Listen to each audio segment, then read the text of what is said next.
Hello students, welcome. ನಾವು vision ಮ್ಯಾಗಝಿನ್ನ ಮುಂದಿನ ಟಾಪಿಕ್ಗಳನ್ನ ಕಲೀಲಿಕ್ಕೆ ಹೋಗ್ತಾ ಇದ್ದೀವಿ. ತುಂಬ ಈಸಿ ಆಗಿರುತ್ತೆ ಮ್ಯಾಗಝಿನ್. ನಾನು ನಿಮಗೆ ಸದ್ಯಕ್ಕೆ ಫೋಕಸ್ ಮಾಡ್ತಾ ಇರೋದು ಪ್ರಿಲಿಮ್ಸ್ ಟಾಪಿಕ್ಗಳ ಮೇಲೆ. ಹಿಂದಿನ ತರಗತಿಗಳಲ್ಲಿ ನಾನು ನಿಮಗೆ ಎಕನಾಮಿನ ಮುಗಿಸ್ಕೊಟ್ಟಿದ್ದೆ. ಅದರ ನಂತರ ಈಗ ಸೆಕ್ಯೂರಿಟಿನ ಕವರ್ ಮಾಡೋರಿದ್ದೀವಿ. ಸೆಕ್ಯೂರಿಟಿ ಜೊತೆಗೆ ಎನ್ವೈರ್ಮೆಂಟ್ ಎರಡೂ ಕೂಡ ನಾನು ಯಾವ ಮೆಥಡ್ನಲ್ಲಿ ನಿಮ್ಗೆ ಹೇಳ್ತಾ ಇದ್ದೀನಿ ನೋಡಿ, ಇದೇ ಮೆಥಡ್ನಲ್ಲಿ ನೀವು ಕೂಡ ಸ್ಟಡಿ ಮಾಡಿ. ಸೆಪ್ಟೆಂಬರ್ ತಿಂಗಳವರೆಗೂ ವಿಷನ್ ಕವರ್ ಮಾಡ್ತೀವಿ. ಸೊ ಅಕ್ಟೋಬರ್ನಿಂದ ನಿಮಗೆ ಓನ್ಲಿ IAS ಮ್ಯಾಗಝಿನನ್ನು ನಾವು ಟೀಚ್ ಮಾಡೋರಿದ್ದೀವಿ. ರಾಷ್ಟ್ರ ಮಟ್ಟದಲ್ಲಿ ಅತಿ ಹೆಚ್ಚು ವಿದ್ಯಾರ್ಥಿಗಳು ಇದೇ ಮ್ಯಾಗಝಿನ್ಗಳನ್ನ ಓದೋದ್ರಿಂದ ಅವ್ರಿಗೆಲ್ರಿಗೂ ಈ ಮ್ಯಾಗಝಿನ್ಗಳಲ್ಲಿ ಇರುವಂಥ ವಿಷಯಗಳು ಗೊತ್ತಿರುತ್ತೆ. ಹಾಗಾಗಿ ನೀವು ಕೂಡ ಇದೇ ಮ್ಯಾಗಝಿನ್ಗಳನ್ನ ಓದ್ಕೊಂಡ್ರಿ ಅಂತ ಅಂದರೆ UPSCಯ ಫೈನಲ್ ಎಕ್ಸಾಮ್ಗೆ ನಿಮಗೆ ತುಂಬ ಅನುಕೂಲ ಆಗುತ್ತೆ. ಮತ್ತು ನಾನು ಯಾಕೆ ಪ್ರಿಲಿಮ್ಸ್ ಮೇಲೇ ಫೋಕಸ್ ಮಾಡ್ರಿ ಅಂತ ಹೇಳ್ತಾ ಇದ್ದೀನಿ ನಿಮಗಂತ ಅಂದರೆ, ಬಹಳಷ್ಟು ವಿದ್ಯಾರ್ಥಿಗಳು ಮೇನ್ಸು ಅಂತ ನೋಟ್ಸ್ ಮಾಡ್ಕೊಂಡು ಕೂತ್ಕೊಂಡು ಬಿಡ್ತಾರೆ, ಪ್ರಿಲಿಮ್ಸಲ್ಲಿ ಹಿಂದುಳಿತಾರೆ. ಸೊ ಹಾಗಾಗಿ ಸದ್ಯಕ್ಕೆ ಯಾರು 2025ಕ್ಕೆ ಎಕ್ಸಾಮ್ ಬರೆಯೋರಿದ್ದೀರಿ, ನೀವು ಸಂಪೂರ್ಣವಾಗಿ ಪ್ರಿಲಿಮ್ಸ್ ತಯಾರಿ ಮಾಡ್ಕೊಳ್ಳಿ. ಸಂಪೂರ್ಣವಾಗಿ ಪ್ರಿಲಿಮ್ಸ್ ಅಷ್ಟೇ ಮೀಸಲಾಗಿರಿ. ಮೇನ್ಸ್ ಬೇಡವೇ ಬೇಡ ದಯವಿಟ್ಟು. ಯಾಕಂದರೆ ಟೈಮ್ ತುಂಬ ಕಡಿಮೆ ಇದೆ. ತುಂಬ ಲೇಟ್ ಮಾಡೋದು ಬೇಡ. ಬನ್ನಿ, ಲೆಟ್ಸ್ ಬಿಗಿನ್ ದ ಕ್ಲಾಸ್. ಮೊದಲು ಟಾಪಿಕ್ ಏನಿದೆ ಅಂತ ಅಂದರೆ ಡ್ರೋನ್ಸ್ ಆ್ಯಂಡ್ ಇಂಟರ್ನಲ್ ಸೆಕ್ಯೂರಿಟಿ ಅನ್ನುವಂಥ ಒಂದು ಟಾಪಿಕನ್ನು ಕೊಟ್ಟಿದ್ದಾರೆ ಇಲ್ಲಿ. ಇದು ಪ್ರಿಲಿಮ್ಸ್ನಲ್ಲಿ ಇದಕ್ಕೆ ಇರುವಂಥ ಅಂಶಗಳು ನನಗೆ ಯಾವುದೂ ಕಂಡು ಬಂದಿಲ್ಲ. ಬಟ್ ಅಸ್ಸಾಂ ರೈಫಲ್ಸ್, CRPF ಇವೆಲ್ಲ ಎಲ್ಲಿ ವರ್ಕ್ ಮಾಡುತ್ತೆ ಅಂತ ನೀವು ಒಂದ್ಸಾರಿ ನೋಡ್ಕೊಳ್ಬೇಕು. ಆಂಟಿ ಡ್ರೋನ್ ಸಿಸ್ಟಮ್ ಅನ್ನೋದಿರುತ್ತೆ. ಇವೆಲ್ಲ ಮೇನ್ಸ್ ಟಾಪಿಕ್ಸ್ ಆಗುತ್ತೆ. ಡ್ರೋನ್ ನಾವು ಎಲ್ಲೆಲ್ಲಿ ಬಳಸ್ತೀವಿ ಅಂತಂದ್ರೆ ಬಾರ್ಡರ್ ಸೆಕ್ಯೂರಿಟಿಯಲ್ಲಿ ಬಳಸ್ಕೊಳ್ತೀವಿ, ರಿಯಲ್ ಟೈಮ್ ಇಂಟೆಲಿಜೆನ್ಸ್ಗೆ ಬಳಸ್ಕೊಳ್ತೀವಿ, ಸೈಕಲಾಜಿಕಲ್ ವಾರ್ಫೇರ್ ಆಗಿ ಕೂಡ ಬಳಸ್ಕೊಳ್ತೀವಿ. ಏನು ಸೈಕಲಾಜಿಕಲ್ ವಾರ್ಫೇರ್ ಅಂತ ಅಂದ್ರೆ, ಈಗ ನಮ್ಮ ಶತ್ರುಗಳ ಮೇಲೆ ಪದೇ ಪದೇ ಡ್ರೋನ್ಗಳನ್ನ ನಾವು ಕಳಿಸಿ ಮೆಂಟಲಿ ಅವ್ರಿಗೊಂದು ರೀತಿ ಟಾರ್ಚರ್ ಕೊಡೋದು. ಓಕೆ, ಪ್ರಿಸಿಷನ್ ಟಾರ್ಗೆಟಿಂಗ್ ಇರುತ್ತೆ, ಗುರಿ ಚೆನ್ನಾಗಿ ಇಡ್ಬೋದು ನಾವು ಡ್ರೋನಲ್ಲಿ. ಇವೆಲ್ಲ ಮೇನ್ಸ್ ಟಾಪಿಕ್ಗಳಾಗುತ್ತೆ. ಸೊ ಇಷ್ಟೇ ಬರೆಯೋದು ಮೇನ್ಸಲ್ಲಿ, ಮತ್ತೇನು ಜಾಸ್ತಿ ಬರೆಯೋದು ಇರೋದಿಲ್ಲ. ಓಕೆ, ನಾನಿಲ್ಲಿ ಮ್ಯಾಕ್ಸಿಮಮ್ ನಿಮಗೆ ಪ್ರಿಲಿಮ್ಸ್ ಮೇಲೆ ಫೋಕಸ್ ಮಾಡ್ತಾ ಇದ್ದೀನಿ. ಇನ್ನು ಡ್ರೋನಿಂದ ಆಗ್ತಾ ಇರುವಂಥ ಥ್ರೆಟ್ಸ್ ಏನೇನು, ಭಯಗಳೇನಿದೆ ಅಂತ ನೋಡಿದಾಗ, ವೆಪನೈಸೇಷನ್ ಆಗ್ತಾ ಇದೆ, ಡ್ರೋನ್ಗಳನ್ನು ಜಾಸ್ತಿ ಉಗ್ರರೆಲ್ಲ ಬಳಸ್ತಾ ಇದ್ದಾರೆ. ಆಮೇಲೆ ಕ್ರಾಸ್ ಬಾರ್ಡರ್ ಸ್ಮಗ್ಲಿಂಗ್ ಆಗ್ತಾ ಇದೆ, ಟ್ರಾಫಿಕಿಂಗ್ ಆಗ್ತಾ ಇದೆ, ಕಳ್ಳ ಸಾಗಾಣಿಕೆ ಮಾಡ್ತಾ ಇದ್ದಾರೆ ಮಾದಕ ವ್ಯಸನಗಳನ್ನ. ಇನ್ನು ಇನ್ಫ್ರಾಸ್ಟ್ರಕ್ಚರ್ನ ಡಿಸ್ರಪ್ಷನ್ ಕೂಡ ಆಗ್ತಾ ಇದೆ, ಮೂಲ ಸೌಕರ್ಯಕ್ಕೆ ಹಾನಿ ಕೂಡ ಆಗ್ತಾ ಇದೆ ಡ್ರೋನ್ಗಳಿಂದ, ಡ್ರೋನ್ ಅಟ್ಯಾಕ್ಗಳ ಮುಖಾಂತರ. ಪ್ರೈವಸಿ, ನಮ್ಮ ಖಾಸಗಿತನಕ್ಕೂ ಕೂಡ ಧಕ್ಕೆ ಬರೋ ಚಾನ್ಸಸ್ ಇರುತ್ತೆ. ಓಕೆ, ಇವೆಲ್ಲ ಅಂಶಗಳನ್ನು ಕೂಡ ನಾವಿಲ್ಲಿ ನೋಡ್ತೀವಿ. ಇನ್ನು ನಮ್ಮ ಭಾರತ ಸರ್ಕಾರ ಈ ಡ್ರೋನ್ಗಳಿಗೋಸ್ಕರ ಏನೇನು ಸೆಕ್ಯೂರಿಟಿಯನ್ನ ಮಾಡ್ಕೊಂಡಿದೆ ಅಂತ ನೋಡಿದ್ರೆ, ಕೌಂಟರ್ ಡ್ರೋನ್ ಸಿಸ್ಟಮ್ ಅನ್ನೋದೊಂದು ಇಲ್ಲಿ ನಮಗೆ ಭಾರತ ಸರ್ಕಾರದ DRDO ಅವರು ಮಾಡಿದ್ದಾರೆ. ಅದನ್ನ ಬಿಟ್ಟರೆ ಉಳಿದಿರೋದೆಲ್ಲನೂ ಕೂಡ ಮೇನ್ಸ್ ಟಾಪಿಕ್ಸ್ ಇದೆ. ಹೊಸದಾಗಿ ಓದೋಕೆ ಸ್ಟಾರ್ಟ್ ಮಾಡೋರು ಓದಿ, ಪ್ರತಿಯೊಂದು ಪದ ಪ್ರತಿಯೊಂದು ಸಾಲುಗಳನ್ನ ಓದಿ ಅರ್ಥ ಮಾಡ್ಕೊಳ್ಳಿ. ತುಂಬಾ ಈಸಿ ಇದೆ. ಮೊದಲು ಒಂದು 5-6 ತಿಂಗಳು ಪ್ರತಿಯೊಂದು ಲೈನ್ಗಳನ್ನ ಓದ್ಕೊಳ್ಬೇಕು. ಆಮೇಲೆ ನಿಮಗೆ ಗೊತ್ತಾಗುತ್ತೆ ಯಾವ್ದು ಬೇಕಾಗುತ್ತೆ, ಯಾವ್ದು ಬೇಡ ನಮಗೆ ಕಾಂಪಿಟೇಟಿವ್ ಎಕ್ಸಾಮ್ಗಂತ. ಈಗ ನೋಡಿ, ಅದನ್ನೆಲ್ಲ ನಾನು ಓದಿಲ್ಲ, ಯಾಕಂದ್ರೆ ಅಗತ್ಯ ಇಲ್ಲ. ಅದು ಅವೆಲ್ಲ ಬೇಸಿಕ್ಸ್ ಹಿಂದೆ ಬಂದಿರುತ್ತೆ, ಮ್ಯಾಗಝಿನಲ್ಲಿ ರಿಪೀಟ್ ಆಗ್ತಾ ಇರುತ್ತೆ ಟಾಪಿಕ್ಸ್ಗಳು. ಸರಿನಾ? ಸೊ ಇದು ಪ್ರಿಲಿಮ್ಸ್ ತುಂಬಾ ಇಂಪಾರ್ಟೆಂಟ್ ಆಗುತ್ತೆ ಕೆಲವೊಂದು ಟಾಪಿಕ್ಸ್. ಏನಂತ ಹೇಳ್ತೀನಿ ನೋಡಿ ಇಲ್ಲಿ. ಸೊ ಡ್ರೋನ್ ರೂಲ್ಸ್ ಅಂತ ಮಾಡಿದ್ರು 2021ರಲ್ಲಿ ಭಾರತ ಸರ್ಕಾರದವರು. ಅದರಲ್ಲಿ ಗ್ರೀನು, ಯೆಲ್ಲೋ ಮತ್ತೆ ರೆಡ್ ಝೋನ್ ಅಂತ ಮಾಡಿದ್ದಾರೆ. ಸೊ ಗ್ರೀನಲ್ಲಿ ಎಲ್ಲರೂ ಡ್ರೋನ್ಗಳನ್ನ ಹಾರಿಸಬಹುದು, ಯೆಲ್ಲೋನಲ್ಲಿ ಸ್ವಲ್ಪ ರೆಸ್ಟ್ರಿಕ್ಷನ್ಗಳಿರುತ್ತೆ, ರೆಡ್ ಝೋನಲ್ಲಂತೂ ಯಾರು ಡ್ರೋನ್ ಹಾರಿಸೋ ಹಾಗಿಲ್ಲ. ಉದಾಹರಣೆಗೆ ಮಿಲಿಟರಿ ಏರಿಯಾಗಳು. ಓಕೆ, ಅಷ್ಟೇ. ಡ್ರೋನ್ಗಳ ಬಗ್ಗೆ ಜಾಸ್ತಿ ಯಾವುದು ಟಾಪಿಕ್ಸ್ ನಮಗೆ ಪ್ರಿಲಿಮ್ಸ್ಗೆ ರಿಲೇಟೆಡ್ ಇಲ್ಲ. ಇನ್ನು FATF ಮ್ಯೂಚುವಲ್ ಇವ್ಯಾಲ್ಯುಯೇಷನ್ ರಿಪೋರ್ಟ್ ಅಂತ ಬರುತ್ತೆ. 2024ರಲ್ಲಿ ಒಂದು ರಿಪೋರ್ಟ್ ಬಂದಿದೆ. ಏನಿದು FATF ಅಂತ ಅಂದ್ರೆ, ಫಿನಾನ್ಷಿಯಲ್ ಆಕ್ಷನ್ ಟಾಸ್ಕ್ ಫೋರ್ಸ್ ಅಂತ ಬರುತ್ತೆ. ಒಂದು ಅಂತಾರಾಷ್ಟ್ರೀಯ ಮಟ್ಟದ ಅಂತರ್ ಸರ್ಕಾರಿ ಸಂಘಟನೆ, ಬೇರೆ ಬೇರೆ ದೇಶಗಳು ಸೇರ್ಕೊಂಡು ಮಾಡ್ಕೊಂಡಿವೆ ಇದು. ಇಲ್ಲಿದೆ ನೋಡಿ, ಹೇಳ್ತೀನಿ ಅದ್ರ ಬಗ್ಗೆ. 1989ರಲ್ಲಿ ಇದು ಆರಂಭ ಆಗಿತ್ತು. ಪ್ರಿಲಿಮ್ಸ್ಗೆ ಇಂಪಾರ್ಟೆಂಟ್ ಆಗುತ್ತೆ ಇದು. ಇದ್ರ ಕೆಲಸ ಏನು, ಆಬ್ಜೆಕ್ಟಿವ್ ಅಂತ ಅಂದ್ರೆ, to protect financial system and broader ಎಕನಾಮಿಯನ್ನ ಮತ್ತು ಈ ಹಣಕಾಸಿನ ವ್ಯವಸ್ಥೆಯನ್ನ ಚೆನ್ನಾಗಿಡೋದು ಇದ್ರ ಕೆಲಸ. ಸುಮಾರು 40 ದೇಶಗಳಿದೆ. 40 ದೇಶಗಳ ಹೆಸರು ನೆನಪಿಟ್ಕೊಳ್ಳೋ ಅಗತ್ಯ ಇಲ್ಲ. ಬಟ್ ಏನ್ ನೆನಪಿಡ್ರಿ ಅಂತ ಅಂದ್ರೆ, ಗಲ್ಫ್ ಕೋಆಪರೇಷನ್ ಕೌನ್ಸಿಲ್ GCC ಮತ್ತು ಯುರೋಪಿಯನ್ ಕಮಿಷನ್ ಇವೆರಡು ಕೂಡ ಇದರ ಮೆಂಬರ್ ಆಗಿದೆ ಅನ್ನೋದು ನಿಮ್ಗೆ ಗೊತ್ತಿರಲಿ. ಭಾರತ ಸರ್ಕಾರ 2010ರಲ್ಲಿ ಇದನ್ನ ಜಾಯಿನ್ ಆಗಿದೆ. 1989ರಲ್ಲಿ ಭಾರತ ಇದರ ಮೆಂಬರ್ ಆಗಿರಲಿಲ್ಲ. 2010ರಲ್ಲಿ ಸೇರ್ಕೊಂಡಿದೆ ಅಂತ ನಿಮಗೆ ಗೊತ್ತಿರಬೇಕು. ಈ ತರ ಕೇಳ್ತಾರೆ ಪ್ರಿಲಿಮ್ಸ್ ನಲ್ಲಿ. India was a founding member? No, it was not an founding member. Okay, ಇದಾದ ನಂತರ ನಮಗೆ ಇಲ್ಲಿ ಫಂಕ್ಷನ್ಸ್ ಏನೇನಂತ ಕೊಟ್ಟಿದ್ದಾರೆ. ಇವೆಲ್ಲ ನಮ್ಗೆ ಏನು ಅಷ್ಟೊಂದು ಇಂಪಾರ್ಟೆಂಟ್ ಇಲ್ಲ. ಅದೇ ಹೇಳಿದ್ನಲ್ಲ, ಆರ್ಥಿಕ ಸುಭದ್ರತೆಯನ್ನು ನಿರ್ವಹಣೆ ಮಾಡೋದು ಇದ್ರ ಕೆಲಸ. ಸೊ ಕೆಲವೊಂದ್ಸಾರಿ ಹೈ ರಿಸ್ಕ್ ಅಂತ ಬರುತ್ತೆ, ಬ್ಲ್ಯಾಕ್ ಲಿಸ್ಟ್ ಅಲ್ಲಿ ಇಡ್ತಾರೆ. ಗ್ರೇ ಲಿಸ್ಟ್ ಅಂತ ಕೆಲವೊಂದು ಇರುತ್ತೆ. ಅಂದ್ರೆ ಯಾವ್ದಾದ್ರು ದೇಶ ಆರ್ಥಿಕ ವ್ಯವಸ್ಥೆನ ಚೆನ್ನಾಗಿ ಮಾಡ್ತಾ ಇಲ್ಲ, ಟೆರರಿಸ್ಟ್ಗಳಿಗೆ ಏನಾದ್ರೂ ಹಣವನ್ನ ಕೊಡ್ತಾ ಇದೆ ಅಂತಾಗ ಅದನ್ನ ಗ್ರೇ ಲಿಸ್ಟ್ ಅಲ್ಲಿ ಇಡ್ತಾರೆ. ಉದಾಹರಣೆಗೆ ಕೆಲವೊಂದು ದೇಶವನ್ನ ಇಟ್ಟಿದ್ದಾರೆ ನೋಡಿ. ಇಲ್ಲಿ ಎಲ್ಲಿದೆ, ಇಲ್ಲಿ ಬರುತ್ತೆ ಯಾವುದು, republic Korea North Korea, Iran, ಮಯನ್ಮಾರ್ಗಳನ್ನ ಬ್ಲ್ಯಾಕ್ ಲಿಸ್ಟ್ ಅಲ್ಲಿ ಇಟ್ಟಿದ್ದಾರೆ. ಯಾವ್ದರ black list? FATF, financial action task force. Okay, ಆಮೇಲೆ ಗ್ರೇ ಲಿಸ್ಟ್ ಅಂತ ಒಂದು ಬರುತ್ತೆ. ಸೊ ನೆನ್ಪಿಟ್ಕೊಳ್ಳಿ, ಪ್ರಿಲಿಮ್ಸ್ ಅಲ್ಲಿ ಕೇಳ್ಬೋದು. So is Iran and Myanmar and North Korea are in black list or not ಅಂತ. ಪಾಕಿಸ್ತಾನವನ್ನು ಕೂಡ ಗ್ರೇ ಲಿಸ್ಟ್ ಏನೋ ಸೇರಿಸೋರಿದ್ರು, ಮತ್ತೆ ತೆಗೆದಿದ್ದಾರೇನೋ ಅಂತ ಸುದ್ದಿ ಹಿಂದೆ ಹರಿದಾಡ್ತಾ ಇತ್ತು. ಅದು ಬಂದಾಗ ನೋಡೋಣ ಅದ್ರ ಬಗ್ಗೆ. ಓಕೆ, ಇನ್ನು ಮನಿ ಲಾಂಡ್ರಿಂಗ್ ಅನ್ನೋ ಒಂದು ಕಾನ್ಸೆಪ್ಟ್ ಬರುತ್ತೆ. ಮನಿ ಲಾಂಡ್ರಿಂಗ್ ಅಂದ್ರೆ ಏನು? ಓಕೆ, ತುಂಬಾ ನೀಟಾಗಿ ನಿಮಗೆ ಸರಳವಾಗಿ ನಾನು ಎಕ್ಸ್ಪ್ಲೇನ್ ಮಾಡ್ತೀನಿ. ಒಂದು ಸಿನಿಮಾ ಜೊತೆ ಎಕ್ಸಾಂಪಲ್ ತಗೊಳ್ಳೋಣ. ಯಾವ ಸಿನಿಮಾ ತಗೊಳ್ಳೋಣ? ಸದ್ಯಕ್ಕೆ ಪುಷ್ಪ ಅನ್ನುವಂತ ಒಂದು ಸಿನಿಮಾ ತುಂಬಾ ಓಡ್ತಾ ಇದೆ ಅಲ್ವಾ? ಈಗ ಸಿನಿಮಾ ಪುಷ್ಪ ಏನೋ ತುಂಬಾ ಚೆನ್ನಾಗಿ ಓಡ್ತಾ ಇದೆ. ಓಕೆ, ಹಿಟ್ ಆಗಿದೆ, ದುಡ್ಡು ಕೂಡ ಗಳಿಸ್ತಾ ಇದೆ. ಓಕೆ, ಇನ್ನೊಂದು ಎಕ್ಸಾಂಪಲ್, ಯಾರೋ ಫ್ರೆಶರ್ಸ್ ಒಂದು ಸಿನಿಮಾ ಮಾಡಿದ್ದಾರೆ ಅನ್ಕೊಳ್ಳೋಣ. ಓಕೆ, ನೋಡೋಣ, ಇನ್ನು ಫ್ರೆಶರ್ಸ್ ಯಾರು ಸಿನಿಮಾ ಮಾಡಿಲ್ಲ. ಒಬ್ಬ ವ್ಯಕ್ತಿ ಅಕ್ರಮವಾಗಿ ಬಹಳಷ್ಟು ದುಡ್ಡನ್ನ ಗಳಿಸ್ಕೊಂಡಿದ್ದಾನಂತ ಅನ್ಕೊಳ್ರಿ. ತುಂಬಾ ದುಡ್ಡು ಮಾಡಿದಾನ ಆತ, ಆದ್ರೆ ಟ್ಯಾಕ್ಸ್ ಕಟ್ಟಿಲ್ಲ. ಅದು ಅಕ್ರಮದಿಂದ ಗಳಿಸಿರುವಂತ ಹಣ. ಏನೇನು ಇಲ್ಲಿಗಲ್ ಆಕ್ಟಿವಿಟಿ ಮಾಡಿದಾನೆ, ಸ್ಮಗ್ಲಿಂಗ್ ಮಾಡಿರ್ಬೋದು, ಹ್ಯೂಮನ್ ಟ್ರಾಫಿಕಿಂಗ್ ಮಾಡಿರ್ಬೋದು, ಈ ಡ್ರಗ್ಸ್ ಎಲ್ಲ ಸೇಲ್ ಮಾಡಿರ್ಬೋದು, ಅಥವಾ ಎಲ್ಲೋ ಅವನಿಗೆ ಕದ್ದಿರ್ಬೋದು ಮಾಲನ್ನ, ಭ್ರಷ್ಟಾಚಾರ ಮಾಡಿರ್ಬೋದು. ಸೊ ಸಿಕ್ಕಾಪಟ್ಟೆ ದುಡ್ಡು ಮಾಡಿದಾನೆ ಅನ್ಕೊಂಡ್ರೆ ಒಂದು 100 ಕೋಟಿ ರೂಪಾಯಿನ ಗಳಿಸಿದಾನ ಆತ. ಈಗ 100 ಕೋಟಿ ರೂಪಾಯಿ ಬಳಿ ಅವನ ಬಳಿ ಇದೆ ಅಂತ ಅಂದಾಗ ಸರ್ಕಾರ ಏನ್ ಕೇಳುತ್ತೆ? ಈ ದುಡ್ಡು ಎಲ್ಲಿಂದ ಬಂತು ನಿನಗೆ ಅಂತ ಕೇಳ್ತಾರೆ. ಅವ್ನು ಸರಿಯಾಗಿ ಅದಕ್ಕೆ ಮೂಲವನ್ನ ತೋರಿಸ್ದ ಅಂದ್ರೆ ಅವನ ಬಳಿನೇ ಉಳಿಯುತ್ತೆ, ಟ್ಯಾಕ್ಸ್ ಕಟ್ ಮಾಡ್ಕೊಳ್ತಾರೆ. ಸ್ವಲ್ಪ ಟ್ಯಾಕ್ಸ್ ಜಾಸ್ತಿನೇ ಹಾಕಿರ್ತಾರೆ, ಯಾಕಂದ್ರೆ ಮುಚ್ಚಿಟ್ಟಿದ್ರಿಂದ. ಇಲ್ಲ, ಅದು ಸರಿಯಾದ ಮೂಲದಿಂದ ಬಂದಿಲ್ಲ ಅಂತ ಗೊತ್ತಾದಾಗ ಸರ್ಕಾರದವರು ಇಡೀ ದುಡ್ಡನ್ನ ಎಲ್ಲ ತಮ್ಮ ವಶಕ್ಕೆ ತೆಗೆದುಕೊಳ್ತಾರೆ. ಇಂತಹ ಸಂದರ್ಭಗಳಲ್ಲಿ ಏನ್ ಮಾಡ್ತಾರೆ ನಮ್ಮ ಭಾರತದಲ್ಲಿ ಜನ ಅಂದ್ರೆ, ನಾನು ಒಂದು ಸಣ್ಣ ಎಕ್ಸಾಂಪಲ್ ನ ಕೊಡ್ತಾ ಇದ್ದೀನಿ. ಏನ್ ಮಾಡ್ತಾರೆ? ಒಂದು ಸಿನಿಮಾ ಪ್ರೊಡ್ಯೂಸ್ ಮಾಡ್ತಾರೆ. ಯಾವುದು? ಫ್ರೆಶರ್ಸ್ಗೆ, ಹೊಸಬರಿಗೆ ಅಷ್ಟೇ ಒಂದು 10 ಕೋಟಿ ರೂಪಾಯಿ ಹಾಕಿ ಒಂದು ಸಿನಿಮಾ ಮಾಡ್ತಾರೆ. ಆ ಸಿನಿಮಾ ಬಿಡುಗಡೆ ಮಾಡ್ತಾರೆ. ಬಿಡುಗಡೆ ಆದ ನಂತರ ಸಿನಿಮಾ ಓಡೋದಿಲ್ಲ, ಬಟ್ ಓಡೋ ತರ ತೋರಿಸ್ತಾರೆ ಅದನ್ನ. ಥಿಯೇಟರ್ಗಳಲ್ಲಿ ಜನ ಬರಲ್ಲ, ಬಟ್ ಇವರೇ ಟಿಕೆಟ್ಗಳು ಸೇಲ್ ಆಗಿವೆ ಅಂತ ತೋರಿಸ್ತಾರೆ. ಟಿಕೆಟ್ ಸೇಲ್ ಆದವು, ನಾವು ದುಡ್ಡು ಗಳಿಸಿದ್ವಿ, ಟಿಕೆಟ್ ಹೌಸ್ಫುಲ್, ಸಿನಿಮಾಗಳು ಹೌಸ್ಫುಲ್ ಆಗಿವೆ, ನಮ್ಗೆ ದುಡ್ಡು ಬಂತು ತೋರಿಸ್ತಾರೆ. 90 ಕೋಟಿ ರೂಪಾಯಿ ಉಳಿದಿತ್ತಲ್ಲ, ಸೊ ಆ 90 ಕೋಟಿ ರೂಪಾಯಿ ನಮಗೆ ಸಿನಿಮಾ ಟಿಕೆಟ್ ಸೇಲ್ ಆಗಿ ಬಂತು ಅಂತ ಹೇಳ್ತಾರೆ. ಮೊದಲು ಅದಕ್ಕೆ ಮೂಲ ಇರಲಿಲ್ಲ, ಈ ಸಿನಿಮಾ ಟಿಕೆಟ್ ನಿಂದ ಬಂತು ಅಂತ ಹೇಳ್ತಾರೆ.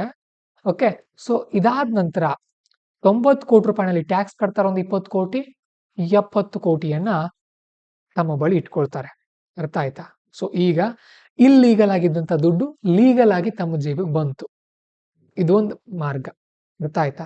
ಸೊ ಮೊದಲು ಅವರಿಗೆ ಪ್ರೂಫ್ ಇರಲಿಲ್ಲ ಇಲ್ಲಿಂದ ಬಂದಂತ ತೋರ್ಸೋಕೆ, ಬಟ್ ಈಗ ಪ್ರೂಫ್ ಸಿಕ್ತು. 10 ಕೋಟಿ ರೂಪಾಯಿ ಎಲ್ಲಿಂದ ತಂದಿದೀವಿ ಅಂದ್ರೆ ನಾವು ಲೋನ್ ಮಾಡಿದ್ವಿ ಅಂತ ತೋರಿಸ್ಕೊಳ್ಬಹುದು. ಅವರು 10 ಕೋಟಿ ರೂಪಾಯಿ ಹಾಕಿದ್ವಿ, ನಮ್ಗೆ 90 ಕೋಟಿ ರೂಪಾಯಿ ಲಾಭ ಬಂದಿದೆ ಅಂತ ತೋರಿಸ್ಕೊಳ್ತಾರೆ. ಇದು ಒಂದು. ಇನ್ನೂ ಒಂದು ಮಾರ್ಗನೂ ಕೂಡ ಇದೆ. ನೀವು ಲಕ್ಕಿ ಭಾಸ್ಕರ್ ಅನ್ನೋ ಒಂದು ಸಿನಿಮಾ ನೋಡಿರ್ಬೋದು ಇತ್ತೀಚೆಗೆ. ಆ ಸಿನಿಮಾನಲ್ಲಿ ಏನ್ ಮಾಡ್ತಾರೆ? ಬಹಳಷ್ಟು ದುಡ್ಡು ಇದ್ದಾಗ ಲಾಟ್ರಿ ಗೆದ್ವಿ ಅಂತ ಹೇಳ್ಬಿಡೋದು, ಲಾಟ್ರಿನಲ್ಲಿ ಬಂತು ದುಡ್ಡು ಅಂತ. ಅದ್ರಲ್ಲಿ ಒಂದು 30-40% ಟ್ಯಾಕ್ಸ್ ಹೋಗುತ್ತೆ, ಉಳಿದಿರೋ ದುಡ್ಡು ಇವ್ರ ಬಳಿನೇ ಉಳಿಯುತ್ತೆ. ಇದು ಸಣ್ಣ ಸಿನಿಮಾಗಳನ್ನ ಮಾಡುವ ಕತೆ ಎಕ್ಸಾಂಪಲ್ಗಳು.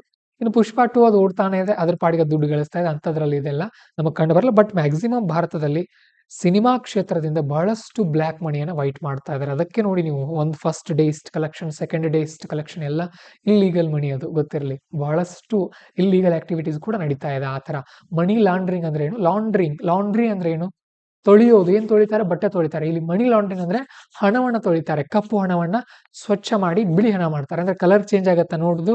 ನೋ, ಕಲರ್ ಏನು ಚೇಂಜ್ ಆಗಲ್ಲ. ಅಲ್ಲಿ ಚೇಂಜ್ ಆಗೋದೇನು? ಅದು ಬಂದಿರುವಂತ ಮೂಲ ಇಲ್ಲೀಗಲ್ ಆಗಿ ಬಂದಿತ್ತು, ಬಟ್ ಲೀಗಲ್ ಆಗಿ ಬಂತು ಅಂತ ತೋರಿಸ್ಕೊಳ್ತಾರೆ. Very important concept, remember this. Prelims ಅಲ್ಲಿ ಕೂಡ ನಿಮ್ಮನ್ನ ಕೇಳಬಹುದು.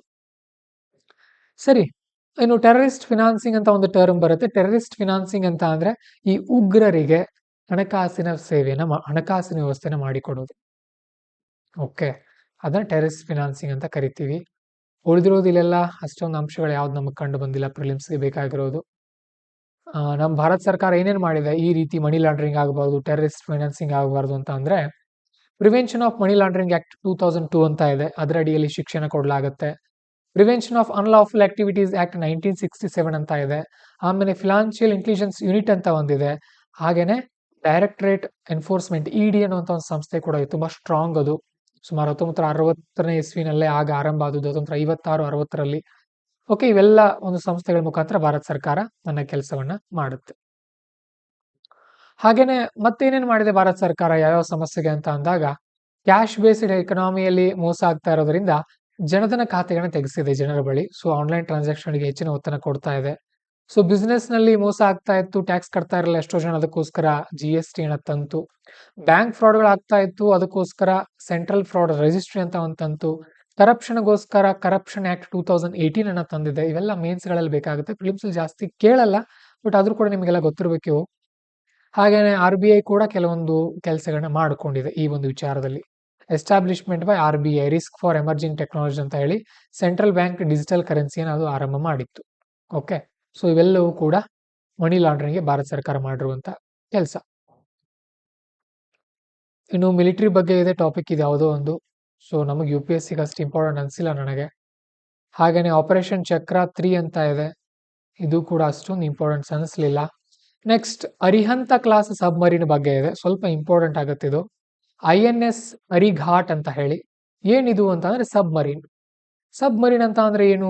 ಸಬ್ಮರೀನ್ ನೀರು ಒಳಗಡೆ ಇರುತ್ತೆ, ಹಡಗು ನೀರಿನ ಮೇಲೆ ತೇಲುತ್ತೆ, ಸಬ್ಮರೀನ್ ನೀರಿನ ಒಳಗಡೆ ಇರುತ್ತೆ. ಅರ್ಥ ಆಯ್ತಾ? ಸೊ INS ಅರಿಹಂತ್ ಆಮೇಲೆ ಅರಿಘಾಟ್ ಇವೆರಡು ಕೂಡ ಭಾರತದ ನ್ಯೂಕ್ಲಿಯರ್ ಸಬ್ಮರೀನ್ಗಳು. ನ್ಯೂಕ್ಲಿಯರ್ ಶಸ್ತ್ರವನ್ನು ತೆಗೆದುಕೊಂಡು ಹೋಗುವಂತ ಸಾಮರ್ಥ್ಯವನ್ನು ಹೊಂದಿವೆ ಇವು. INS ಅರಿಹಂತ್ ಈಗಾಗಲೇ ಸ್ಟಾರ್ಟ್ ಆಗಿದೆ 2016-17ರಲ್ಲಿ. ಆಮೇಲೆ ಈಗ ಹೊಸದಾಗಿ ಮತ್ತೊಂದು ಅದಕ್ಕೆ ಆಡ್ ಆಗ್ತಾ ಇದೆ, INS ಅರಿಘಾಟ್ ಅಂತ ಹೇಳಿ. ಓಕೆ, ಸೊ ಮತ್ತೆ ಇದು INS ಅರಿಹಂತ್ ಅಂತ ಏನು ಸ್ಟಾರ್ಟ್ ಮಾಡಿದ್ರಲ್ಲ, ಇದು ಇಂಡಿಜಿನಸ್ ಭಾರತದಲ್ಲೇ ತಯಾರಾಗಿತ್ತು. ಇದು ಬಾಲಿಸ್ಟಿಕ್ ಮಿಸೈಲ್ಗಳನ್ನ ಕೂಡ ತಗೊಂಡು ಹೋಗ್ಬೋದು. ಬಾಲಿಸ್ಟಿಕ್ ಮಿಸೈಲ್ ಅಂತಂದ್ರೆ ಖಂಡಾಂತರ ಕ್ಷಿಪಣಿಗಳು, ಒಂದು ಖಂಡದಿಂದ ಮತ್ತೊಂದು ಖಂಡಕ್ಕೆ ಸುಮಾರು 3500 ಕಿಲೋಮೀಟರ್ ವರೆಗೂ ನಾವು ಬಾಲಿಸ್ಟಿಕ್ ಮಿಸೈಲ್ಗಳನ್ನ ಹಾರಿಸಬಹುದಾಗಿದೆ ಅದರ ಮುಖಾಂತರ. ಜೊತೆಗೆ ರಷ್ಯಾದೊಂದಿಗೆ ಒಂದು ಡೀಲ್ ಕೂಡ ಇದೆ ನಮ್ದು, 2019ರಲ್ಲಿ ಮಾಡ್ಕೊಂಡಿತ್ತು ಭಾರತ ಸರ್ಕಾರ ನಮಗೆ ಈ ಒಂದು ನ್ಯೂಕ್ಲಿಯರ್ ಸಬ್ಮರೀನ್ಗಳಿಗೋಸ್ಕರ. ನಮ್ದೊಂದು ಪಾಲಿಸಿ ಇದೆ ಭಾರತ ಸರ್ಕಾರದ ನ್ಯೂಕ್ಲಿಯರ್ ವಿಷಯಕ್ಕೆ ಬಂದ್ರೆ, ನೋ ಫಸ್ಟ್ ಯೂಸ್ ಪಾಲಿಸಿ ಅಂತ. ಅಂದ್ರೆ ನಾವು ಮೊದಲು ನ್ಯೂಕ್ಲಿಯರ್ ಅನ್ನ ನಾವು ಬಳಸಲ್ಲ, ಬಟ್ ನಮ್ಮ ಮೇಲೆ ಯಾರಾದ್ರೂ ಬಳಸಿದಾಗ ನಾವು ಬಿಡಲ್ಲ, ನಾವು ಕೂಡ ಬಳಸ್ತೀವಿ ಅಂತ. ಓಕೆ, ಮೊದಲು ಬಳಸಲ್ಲ ಅನ್ನುವಂತ ಒಂದು ನೀತಿ. ಆತ್ಮನಿರ್ಭರ ಭಾರತ ಅಡಿಯಲ್ಲಿ ನಾವು ಸ್ವಂತ ನ್ಯೂಕ್ಲಿಯರ್ ಸಬ್ಮರೀನ್ಗಳನ್ನ ಕೂಡ ಸ್ಟಾರ್ಟ್ ಮಾಡ್ತಾ ಇದೀವಿ. ಇನ್ನು vertical launch short range missile ಬಗ್ಗೆ ಇದೆ. ಇದು ವರ್ಟಿಕಲ್ ಲಾಂಚ್ ಅಂದ್ರೆ ಈ ತರ ಲಂಬವಾಗಿ ಕಳಿಸೋದು ಮಿಸೈಲ್ಗಳನ್ನ, ಅಷ್ಟೊಂದು ಇಂಪಾರ್ಟೆಂಟ್ ಅನಿಸ್ಲಿಲ್ಲ ನನಗೆ. ಅವೆಲ್ಲ ಸೆಕ್ಯೂರಿಟಿನಲ್ಲಿ ಆಗಿರುವಂತ ಟಾಪಿಕ್ಗಳು. ಪ್ರಿಲಿಮ್ಸ್ ಅಲ್ಲಿ ಕೇಳಬಹುದಂತ ಒಂದು 2-3 ಇಂಪಾರ್ಟೆಂಟ್ ಟಾಪಿಕ್ಸ್ಗಳ ಬಗ್ಗೆ ನಾನು ನಿಮಗೆ ಹೇಳಿದೆ. ಈಗ ನೆಕ್ಸ್ಟ್ ಎನ್ವೈರ್ಮೆಂಟ್ ಬಗ್ಗೆ ಸ್ವಲ್ಪ ನೋಡ್ಕೊಳ್ಳೋಣ. ಎನ್ವೈರ್ಮೆಂಟ್ ಅಲ್ಲಿ ಏನೇನಿದೆ ಅಂತ ಅಂದ್ರೆ, ಇದು ಜಲ ಸಂಚಯ ಜನ ಭಾಗೀದಾರಿ ಯೋಜನಾ ಅಂತ ಹೇಳಿ, ಎಲ್ಲ ಹಿಂದಿ ಹೆಸರುಗಳನ್ನ ಕೊಡ್ತಾ ಇದ್ದಾರೆ ಅವ್ರು ನೆನ್ಪಿಟ್ಕೊಳ್ಳೋಕೆ. ಮೊದಲು ಇಂಗ್ಲಿಷ್ ನಲ್ಲಿ ಇರ್ತಾ ಇತ್ತು ಹೆಸರುಗಳು.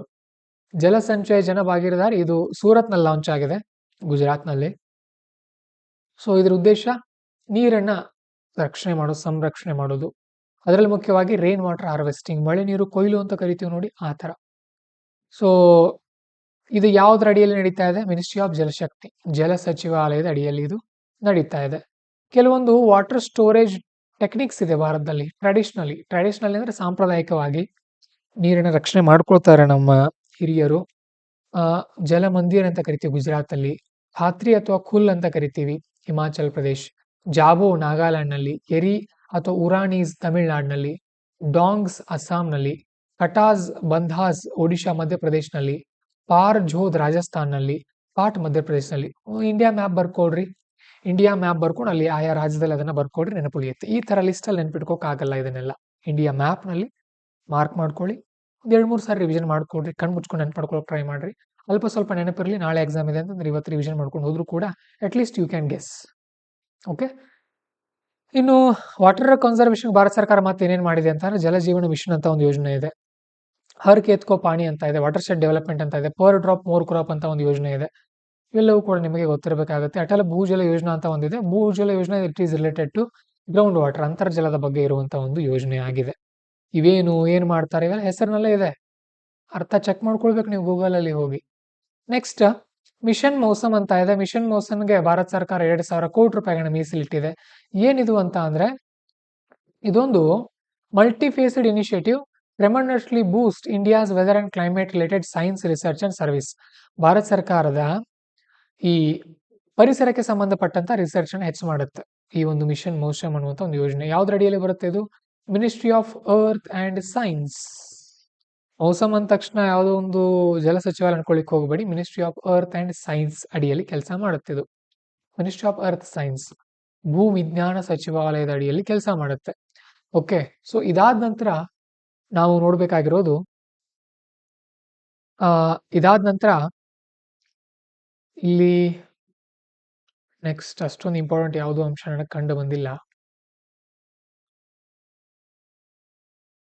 ಹ್ಯೂಮನ್ ಅನಿಮಲ್ ಕಾನ್ಫ್ಲಿಕ್ಟ್ ಅಂತ ಒಂದು ಟಾಪಿಕ್ ಬರುತ್ತೆ. ಹ್ಯೂಮನ್ ಅನಿಮಲ್ ಕಾನ್ಫ್ಲಿಕ್ಟ್ ಅಂತ ಅಂದ್ರೆ ಮಾನವ ಮತ್ತು ಪ್ರಾಣಿ ಸಂಘರ್ಷ ಅಂತ. ಈಗ ಇತ್ತೀಚೆಗೆ ಏನಾಗ್ತಾ ಇದೆ, ನಾವು ಕಾಡುಗಳನ್ನ ನಾಶ ಮಾಡ್ತಾ ಇದೀವಿ, ಕಾಡು ಪಕ್ಕದಲ್ಲಿ ಹೋಗಿ ಮನೆಗಳನ್ನ ಕಟ್ಕೊಳ್ತಾ ಇದೀವಿ, ರೆಸಾರ್ಟ್ಗಳನ್ನ ಮಾಡ್ತಾ ಇದೀವಿ, ಪ್ರಾಣಿಗಳು ಕಾಡಿಂದ ಆಚೆ ಬರ್ತಾ ಇದೆ, ಎಷ್ಟೋ ಜನರಿಗೆ ಅದರಿಂದ ಹಾನಿ ಆಗ್ತಾ ಇದೆ. ಇಲ್ಲಿ ನೀವು ನೆನಪಿಡಬೇಕಾಗಿರುವಂತ ಏಕೈಕ ಅಂಶ ಅಂತ ಅಂದ್ರೆ management of this human and wildlife conflict completely belongs to state government and union territories. ರಾಜ್ಯ ಸರ್ಕಾರ ಮತ್ತು ಆ ಕೇಂದ್ರಾಡಳಿತ ಪ್ರದೇಶಗಳಿಗೆ ಸಂಬಂಧ ಬರುತ್ತೆ ಹೊರತು ಕೇಂದ್ರ ಸರ್ಕಾರದ ಜವಾಬ್ದಾರಿ ಅಲ್ಲ. ಇದನ್ನ ನಿರ್ವಹಣೆ ಮಾಡೋದು ನಮ್ಮ ಜವಾಬ್ದಾರಿ, ರಾಜ್ಯ ಸರ್ಕಾರಗಳದ್ದು. ಸೊ ಭಾರತ ಸರ್ಕಾರ 1972ರಲ್ಲಿ ಒಂದು ವೈಲ್ಡ್ ಲೈಫ್ ಪ್ರೊಟೆಕ್ಷನ್ ಆಕ್ಟ್ ಅನ್ನುವಂಥ ಒಂದು ಕಾಯ್ದೆಯನ್ನ ತಂದಿತ್ತು. ಇದರ ಅಡಿಯಲ್ಲಿ ಕೆಲವೊಂದು ಪ್ರೊಟೆಕ್ಷನ್ ಏರಿಯಾಗಳನ್ನು ಕೂಡ ಭಾರತ ಸರ್ಕಾರ ಸ್ಟಾರ್ಟ್ ಮಾಡಿತ್ತು. ಯಾವುದು ಪ್ರೊಟೆಕ್ಷನ್ ಏರಿಯಾ ಅಂತ ಅಂದ್ರೆ ಈ ನಮ್ಮ ವನ್ಯಜೀವಿ ಧಾಮಗಳಂತ ಇರುತ್ತೆ, ಆಮೇಲೆ ಮತ್ತೆ ವನ್ಯಜೀವಿ ಧಾಮಗಳಾಗಿರ್ಬಹುದು, ನೆಕ್ಸ್ಟ್ ರಾಷ್ಟ್ರೀಯ ಉದ್ಯಾನಗಳ ಆಗಿರ್ಬೋದು, ನ್ಯಾಷನಲ್ ಗಾರ್ಡನ್ಸ್ ಆಗಿರ್ಬೋದು, ಇವೆಲ್ಲವನ್ನು ಕೂಡ ಭಾರತ ಸರ್ಕಾರ ಮಾಡೋಕೆ ಅವಕಾಶ ಮಾಡಿಕೊಟ್ಟಿತ್ತು. ಸರಿ, ಇದಾದ ನಂತರ ನಾವು ನೋಡೋದಾದ್ರೆ ಇಲ್ಲಿ development of wildlife habitats and projects tiger, project elephant ಅನ್ನು ಕೂಡ ಮಾಡಿತ್ತು. ಆದ್ರೆ ಇತ್ತೀಚೆಗೆ ಪ್ರೊಜೆಕ್ಟ್ ಟೈಗರ್ ಮತ್ತು ಎಲಿಫೆಂಟ್ ಅನ್ನ ಬೇರೆ ಬೇರೆ ಮಾಡಿಟ್ಟಿಲ್ಲ. ಭಾರತ ಸರ್ಕಾರ ಮಿಕ್ಸ್ ಮಾಡಿ ಏನ್ ಮಾಡಿದೆ ಅಂತ ಅಂದ್ರೆ ಒಂದೇ ಪ್ರೊಜೆಕ್ಟ್ ಟೈಗರ್ ಅಂಡ್ ಎಲಿಫೆಂಟ್ ಅಂತ ಮಾಡಿದೆ. Next wild life protection act ನ ಅಡಿಯಲ್ಲಿ ಚೀಫ್ ವೈಲ್ಡ್ ಲೈಫ್ ವಾರ್ಡನ್ ಅವರಿಗೆ ಓಕೆ ಪೀಸ್ಫುಲ್ ಕೋ ಎಕ್ಸಿಸ್ಟೆಂಟ್ ಇಡೋಕೆ ಸಂಪೂರ್ಣ ಅಧಿಕಾರ ಕೊಡಲಾಗಿದೆ. ಸೊ ಅಂದ್ರೆ ಈಗ ಒಂದು ಕಾಡಿದೆ, ಕಾಡಿನ ಪಕ್ಕದಲ್ಲಿ ಜನ ಇದ್ದಾರೆ. ಸೊ ಆ ಜನರು ಮತ್ತು ಕಾಡಿನ ನಡುವೆ ಏನಾದರೂ ಸಮಸ್ಯೆಗಳು ಬಂದಾಗ ಅಲ್ಲಿ ವಾರ್ಡನ್ ಇರ್ತಾರಲ್ಲ, ಚೀಫ್ ವಾರ್ಡನ್, ಅವರಿಗೆ ಸಂಪೂರ್ಣ ಅಧಿಕಾರ ಇರುತ್ತೆ. ಅವರು ಏನ್ ನಿರ್ಧಾರ ತಗೊಳ್ತಾರೋ ಅವರೇ ಸಂಪೂರ್ಣವಾಗಿ ಅದಕ್ಕೆ ಜವಾಬ್ದಾರರು. ಮತ್ತೇನು ಹೆಚ್ಚಿನವ್ರು ಯಾರೋ ಒಬ್ಬ ಮುಖ್ಯಮಂತ್ರಿ ಪರ್ಮಿಷನ್ ತಗೊಳ್ಬೇಕು, ಪ್ರಧಾನಮಂತ್ರಿ ಪರ್ಮಿಷನ್ ತಗೊಳ್ಬೇಕಂತ ಏನಿಲ್ಲ. ಜಸ್ಟ್ ಅಲ್ಲಿರುವಂತ ವಾರ್ಡನ್ ಅವರಿಗೆ ಸಂಪೂರ್ಣವಾಗಿರುವಂತ ಅಧಿಕಾರವನ್ನ ಯಾರು ಕೊಟ್ಟಿದ್ದಾರೆ, ವೈಲ್ಡ್ ಲೈಫ್ ಪ್ರೊಟೆಕ್ಷನ್ ಆಕ್ಟ್ ನ ಅಡಿಯಲ್ಲಿ ಈ ಒಂದು ಕಾಯ್ದೆ ಕೊಡಲಾಗಿದೆ. ಸೊ ನೆನ್ಪಿಟ್ಕೊಡಿ, ಇದೊಂದು ಟಾಪಿಕ್ ಫುಲ್ ಪವರ್ಫುಲ್ ಇರ್ತಾರೆ ಅವರು. ನೆಕ್ಸ್ಟ್ ಇದಾದ ನಂತರ ವೋಲ್ಫ್ ಬಗ್ಗೆ ಇದೆ. ಸೊ ವೋಲ್ಫ್ ಅಂತ ಅಂದ್ರೆ ಏನು, ತೋಳಗಳ ಬಗ್ಗೆ. ಸ್ವಲ್ಪ ತೋಳಗಳ ಬಗ್ಗೆ ನಾವು ತಿಳ್ಕೊಳ್ಳೋಣ. ಇವು ಕೂಡ ಸ್ಪೀಡ್ ಆಗಿ ಓಡುತ್ತೆ, 45 km/h ಓಡುತ್ತೆ. ಇಲ್ಲಿ ಮೇಲ್ ಡಾಮಿನೆನ್ಸ್ ಇರುತ್ತೆ. ಓಕೆ, ಅಂದ್ರೆ ಈ ಫಿಮೇಲ್ ಗಿಂತ ಮೇಲ್ ಸ್ವಲ್ಪ ಡಾಮಿನೆಂಟ್ ಇರುತ್ತೆ. ಯಾಕೆ ಇದನ್ನ ಹೇಳ್ತಾ ಇದ್ದೀನಿ ಅಂದ್ರೆ ಒಂದ್ಸಾರಿ ಕುಟುಂಬದ ಜವಾಬ್ದಾರಿಯನ್ನ ಫಿಮೇಲ್ ಎಲಿಫೆಂಟ್ ವಹಿಸ್ಕೊಳ್ಳುತ್ತೆ ಅಂತ UPSC ಅಲ್ಲಿ ಕೇಳಿದ್ರು. ಎಸ್, ಫಿಮೇಲ್ ಎಲಿಫೆಂಟ್ ವಹಿಸ್ಕೊಳ್ಳುತ್ತೆ ಕುಟುಂಬದ ಜವಾಬ್ದಾರಿಯನ್ನ ಆನೆಗಳಲ್ಲಿ. ಬಟ್ ತೋಳಗಳಲ್ಲಿ ಅಂತ ಬಂದಾಗ ಜವಾಬ್ದಾರಿ ಇರೋದು ಜಾಸ್ತಿ ಗಂಡು ತೋಳದ್ದು ಅಂತ ಇಲ್ಲಿ ಕೊಡಲಾಗಿದೆ. ಅಂದ್ರೆ ಡಾಮಿನೆನ್ಸ್ ಅವ್ರು ಹೇಳಿದಂಗೆ ಕೇಳಬೇಕು, ಗಂಡು ತೋಳ. ಆಮೇಲೆ ಇಲ್ಲಿ 2 ಟೈಪ್ ತೋಳಗಳ ಕಂಡು ಬರುತ್ತೆ ನಮ್ಮ ಭಾರತದಲ್ಲಿ. ಒಂದು ಹಿಮಾಲಯನ್, ಮತ್ತೊಂದು Indian wolf. Indian wolf, Himalayan wolf ವ್ಯತ್ಯಾಸ ಏನಂದ್ರೆ ಇಂಡಿಯನ್ ವೋಲ್ಫ್ ಸೆಮಿ ಅರಿಡ್ ಏರಿಯಾದಲ್ಲಿ, ಒಣ ಶುಷ್ಕ ಏರಿಯಾ, ನಮ್ಮ ಕರ್ನಾಟಕ, ಮಧ್ಯಪ್ರದೇಶ ಇಲ್ಲೆಲ್ಲ ಕಡೆ ಕಂಡು ಬರುತ್ತೆ. ಇದು ಮತ್ತೆ ಮನುಷ್ಯರ ಸಮೀಪ ಜೀವನ ಮಾಡುತ್ತೆ ಈ ಒಂದು ಇಂಡಿಯನ್ ವೋಲ್ಫ್. ಇದು ಶೆಡ್ಯೂಲ್ 1ರಲ್ಲಿ 1972ರ ಕಾಯ್ದೆಯ ಶೆಡ್ಯೂಲ್ 1ರಲ್ಲಿ ಇದನ್ನ ಸೇರಿಸಿದ್ದಾರೆ. IUCN ಲಿಸ್ಟ್ ನಲ್ಲಿ ಲೀಸ್ಟ್ ಕನ್ಸರ್ನ್ ಅಂತ ಬರುತ್ತೆ. ಎನ್ವೈರನ್ಮೆಂಟ್ ಕಲಿಯುವಾಗ ಇದನ್ನೆಲ್ಲ ಕಲಿತೀರಿ, ನೆನ್ಪಿಟ್ಕೊಳ್ರಿ. ಸೊ ಹಾಗೇನೆ ನಮ್ಮ ಈ ಒಂದು ಹಿಮಾಲಯನ್ ಅಥವಾ ಟಿಬೇಟಿಯನ್ ವೋಲ್ಫ್ ಅಂತ ಮತ್ತೊಂದು ಕಂಡು ಬರುತ್ತೆ. ಇದು ಹಿಮಾಲಯ ಭಾಗದಲ್ಲಿ ಇರುತ್ತೆ. ಇದು ಎಲ್ಲಿರುತ್ತೆ ಅಂತ ಬಂದಾಗ ಇದು ಆ ಕಡೆ ಜಮ್ಮು ಕಾಶ್ಮೀರ, ಹಿಮಾಚಲ್ ಪ್ರದೇಶ, ಸಿಕ್ಕಿಂ ಅಲ್ಲೆಲ್ಲ ಕಂಡು ಬರುತ್ತೆ. ಶೆಡ್ಯೂಲ್ 1 ಇದು ಕೂಡ ವೈಲ್ಡ್ ಲೈಫ್ ಪ್ರೊಟೆಕ್ಷನ್ ಆಕ್ಟ್ 72ರಲ್ಲಿ ಇದನ್ನು ಕೂಡ ಆಡ್ ಮಾಡಿದ್ದಾರೆ ಶೆಡ್ಯೂಲ್ 1ರಲ್ಲಿ. ಇದು ವಲ್ನರೇಬಲ್ ಇದೆ. Okay, vulnerable. ಇದರ ಅತಿ ಹೆಚ್ಚು ಅಪಾಯದಲ್ಲಿರೋದು ಯಾವುದು ಹೇಳ್ರಿ ನೋಡೋಣ, ಲೀಸ್ಟ್ ಕನ್ಸರ್ನ್ಡ್ ಅಥವಾ ವಲ್ನರೇಬಲ್? ನೀವು ಕಮೆಂಟ್ ಮಾಡಿ ನನಗೆ. ಸೊ ಇದು ಹಿಮಾಲಯನ್ ವೋಲ್ಫ್, ಇದು ಗ್ರೇ ವೋಲ್ಫ್, ನಮ್ಮ ಇಂಡಿಯನ್ ವೋಲ್ಫ್. ಸರಿ, next air quality management exchange platform ಅಂತ AQMX ಅಂತ ಬರುತ್ತೆ. ಯಾರು ಲಾಂಚ್ ಮಾಡಿದ್ದಾರೆ ಇದನ್ನ ಅಂತಂದ್ರೆ ಕ್ಲೈಮೇಟ್ ಅಂಡ್ ಕ್ಲೀನ್ ಏರ್ ಕೊಯಿಲೇಷನ್ ಅವರು ಲಾಂಚ್ ಮಾಡಿದ್ದಾರೆ. ಯಾವುದರ ಅಡಿಯಲ್ಲಿ ಅಂತ ಅಂದ್ರೆ back drop of international day of clean air for blue skies, ಅದರ ಅಡಿಯಲ್ಲಿ ಇದು ಲಾಂಚ್ ಆಗಿದೆ. ಇದರ ಒಂದು ನೇತೃತ್ವ ವಹಿಸಿದ್ದು ಯುನೈಟೆಡ್ ನೇಷನ್ಸ್ ಎನ್ವೈರನ್ಮೆಂಟ್ ಪ್ರೋಗ್ರಾಮ್, ವಿಶ್ವಸಂಸ್ಥೆಯ ಪರಿಸರ ಕಾರ್ಯಕ್ರಮದವರು ಇದನ್ನ ನೇತೃತ್ವ ವಹಿಸಿದ್ರು. ಈ ವರ್ಷ ಒಂದು ಥೀಮ್ ಏನಿದೆ, ಇನ್ವೆಸ್ಟ್ ಇನ್ ಕ್ಲೀನ್ ಏರ್ ಅನ್ನುವಂಥದ್ದು. ಸೊ ನೆನ್ಪಿಟ್ಕೊಡ್ರಿ, ಇವುಗಳ ಬಗ್ಗೆ ಪ್ರಶ್ನೆಗಳನ್ನ ಕೇಳುವಂತ ಚಾನ್ಸಸ್ ಇರುತ್ತೆ. ಓಕೆ, WHO ನ ಟಾರ್ಗೆಟ್ ಅನ್ನು ರೀಚ್ ಆಗಲಿ ಅಂತ ಇಲ್ಲಿ ಹೇಳಲಾಗ್ತಾ ಇದೆ. UNEA ರೆಸೊಲ್ಯೂಷನ್ ಕೂಡ ತೆಗೆದುಕೊಂಡಿದ್ದಾರೆ. ಏನು ಅಷ್ಟೊಂದು ಇಂಪಾರ್ಟೆಂಟ್ ಅನಿಸ್ಲಿಲ್ಲ ನನಗಲ್ಲಿ. ಸೊ ಸ್ವಲ್ಪ ನಾವು CCAC ಬಗ್ಗೆ ತಿಳ್ಕೊಳ್ಬೇಕು. ಏನಿದೆ CCAC ಅಂದ್ರೆ ಇಲ್ಲಿದೆ ಕ್ಲೈಮೇಟ್ ಅಂಡ್ ಕ್ಲೀನ್ ಏರ್ ಕೊಯಿಲೇಷನ್, ಅದರ ಬಗ್ಗೆ ತಿಳ್ಕೊಳ್ಬೇಕು. ಸೊ ಇದು ವಿಶ್ವಸಂಸ್ಥೆಯ ಎನ್ವೈರನ್ಮೆಂಟ್ ಪ್ರೋಗ್ರಾಮ್ ನ ಅಡಿಯಲ್ಲಿನೇ ಕೆಲಸ ಮಾಡುತ್ತೆ. 2012ರಲ್ಲಿ ಆರಂಭ ಆಗಿದೆ. ವಾಲಂಟರಿ ಪಾರ್ಟ್ನರ್ಶಿಪ್ ಇದೆ. ಇದು ಭಾರತ ಸರ್ಕಾರ ಕೂಡ ಇದನ್ನು ಜಾಯಿನ್ ಆಗಿದೆ 2019ರಲ್ಲಿ. ಇದು ಪೊಲ್ಯೂಟೆಂಟ್ಸ್ಗಳನ್ನ ಕಡಿಮೆ ಮಾಡೋಕ್ಕೆ ಪ್ರಯತ್ನ ಪಡುತ್ತೆ ಈ ಒಂದು coalition. Next air quality and climate bulletin ಅಂತ ಬರುತ್ತೆ. ವರ್ಲ್ಡ್ ಮೆಟ್ರಲಾಜಿಕಲ್ ಆರ್ಗನೈಸೇಷನ್ WMOನವರು ಈ ಒಂದು ರಿಪೋರ್ಟ್ ಅನ್ನ ಬಿಡುಗಡೆ ಮಾಡಿದ್ದಾರೆ. Air quality and climate bulletin ನೆನ್ಪಿಟ್ಕೊಡ್ರಿ. ಸೊ ಪಾರ್ಟಿಕ್ಯುಲೇಟ್ ಮ್ಯಾಟ್ರಸ್ ಅಂತ ಬರುತ್ತೆ. ಪಾರ್ಟಿಕ್ಯುಲರ್ ಮ್ಯಾಟ್ರಸ್ ಅಂತ ಅಂದ್ರೆ ಧೂಳಿನ ಕಣಗಳು ವಾತಾವರಣದಲ್ಲಿರುವಂತ 2.5 ಮೈಕ್ರಾನ್ಗಿಂತ ಕಡಿಮೆ ಇದ್ರೆ ಅದನ್ನ PM2.5 ಅಂತ ಕರೀತಾರೆ. ಓಕೆ, ಅದನ್ನ ಕಡಿಮೆ ಮಾಡೋಕೆ ಪ್ರಯತ್ನವನ್ನ ಪಡಲಾಗ್ತಾ ಇದೆ, ಬಟ್ ಜಾಸ್ತಿನೇ ಆಗ್ತಾ ಇದೆ ಅದು. ಬಯೋ ಏರೋಸಾಲ್ಸ್ ಅಂತ ಬರುತ್ತೆ. ಬಯೋ ಏರೋಸಾಲ್ಸ್ ಅಂತ ಅಂದ್ರೆ, ಏರೋಸಾಲ್ ಅಂತ ಅಂದ್ರೆ ಒಂದ್ ರೀತಿ ನೀರಿನ ಕಣಗಳ ತರ ಇರುತ್ತಲ್ಲ ಅದು. ಬಯೋ ಅಂತ ಅಂದ್ರೆ ಜೈವಿಕ ಏರೋಸಾಲ್ಗಳು. ಉದಾಹರಣೆಗೆ bacteria, fungal, pollen grains, viruses. Pollen grains ಅಂತ ಅಂದ್ರೆ ಏನಂತ ಕಮೆಂಟ್ ಮಾಡ್ರಿ ನೋಡೋಣ, ಯಾರು ಹೇಳ್ತೀರಿ, ಯಾರು ಗೊತ್ತಿದೆ. ಓಕೆ, ಸೊ ಇವೆಲ್ಲವೂ ಕೂಡ ಪರಿಸರವನ್ನು ಹಾಳು ಮಾಡ್ತಾ ಇವೆ ಅಂತ ಹೇಳ್ತಾ ಇದ್ದಾರೆ. Next very important term teal carbon ಅಂತ ಬರುತ್ತೆ. ಟೀಲ್ ಕಾರ್ಬನ್ ಅಂತ ಅಂದ್ರೆ ಇದೇನು, India's first teal carbon study ನಡೆದಿದೆ ಎಲ್ಲಿ, Keoladeo national park. Keoladeo national park ಎಲ್ಲಿ ಕಂಡು ಬರುತ್ತೆ, ನನಗೆ ಕಮೆಂಟ್ ಬಾಕ್ಸ್ ಅಲ್ಲಿ ಬೇಕು, ಕಮೆಂಟ್ ಬಾಕ್ಸ್ ಅಲ್ಲಿ ದಯವಿಟ್ಟು ಬರೀರಿ.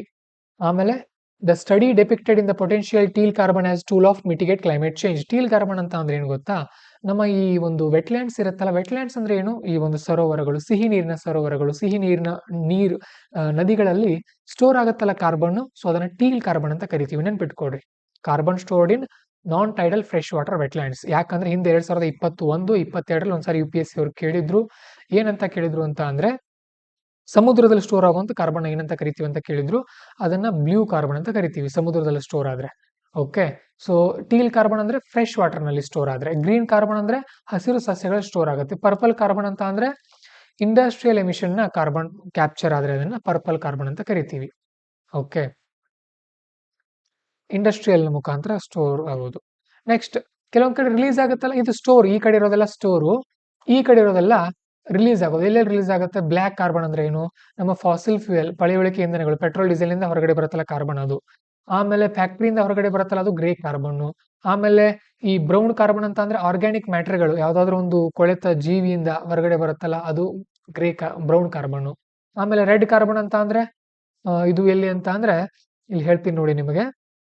Carbon released through biological particles on snow and ice that reduce albedo. ಈ ಸ್ನೋ ಮತ್ತೆ ಐಸ್ ನಿಂದ ಹೊರಗಡೆ ರಿಲೀಸ್ ಆಗತ್ತಲ್ಲ ಅದು ರೆಡ್ ಕಾರ್ಬನ್. ನೆನ್ಪಿಟ್ಕೊಡ್ರಿ, ವೈಟ್ ಇರುತ್ತೆ ಸ್ನೋ ಮತ್ತೆ ಐಸ್, ಬಟ್ ರೆಡ್ ಕಾರ್ಬನ್ ಅಂತ ಕರಿತಾ ಇದೀವಿ. Very important topic. Keoladeo national park ಇಲ್ಲಿ ಅವರೇ ಕೊಟ್ಟಿದ್ದಾರೆ, ನಿಮ್ ಕಮೆಂಟ್ ಅಲ್ಲಿ ಹಾಕಿ ಅಂತ ಹೇಳಿದ್ದೆ.